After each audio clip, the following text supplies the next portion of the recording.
Hi, welcome to another video. So in this one, we are going to discuss some very basics of regression analysis. So when it comes to the process of regression analysis or econometric research, to be more general, it typically takes the following stages. First of all, there should be some hypothesis stated. So we are still acting in the domain of quantitative and didactic research. So there should be some prior theory. We should be able to predict which variables are going to affect our variable of interest, and of course, we should bring some theory as an evidence. At the second stage, we specify the mathematical model of the theory. Basically, you express the relationship between two or more variables in a form of a mathematical model, a formula, function. And after that, we are able to specify the statistical or econometric model. We have to obtain the data we need. We have to estimate the parameters, test the hypothesis, design some forecast based on the result, and after that we are able to use the model for some policy advice or some suggestion for action. For government, for CEO of the firm, does not really matter. For investor, so everything here will depend on our purposes and the form of the regression model. So when it comes to formulating research hypotheses, there should be some prior theory. Typically, this kind of analysis, regression analysis, is used in economics because economics tends to use those very formal mathematical models. In other kinds of social sciences, it is not that explicit. But econometric models are also used in finance, sometimes in psychology, so hard to say. And the idea is that you always have some prior theory to base your research on, some kind of scientific fact.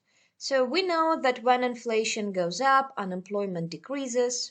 When government spending increases, increase in GDP will exceed the initial increase in government spending because of the presence of what we call multiplier effect. Increase in stock of capital is associated with increase in per capita income.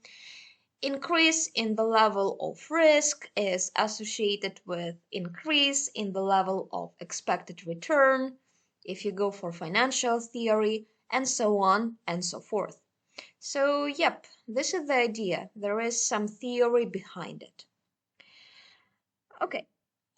So regression analysis is concerned with the study of the dependence of one variable, which we also call the dependent variable, on one or more other variables, which we call explanatory variables or independent variables. So basically, we try to estimate or predict the population mean or average value of the dependent variable based on the values of independent variables. So when running a regression model, we try to establish this functional link between the variables.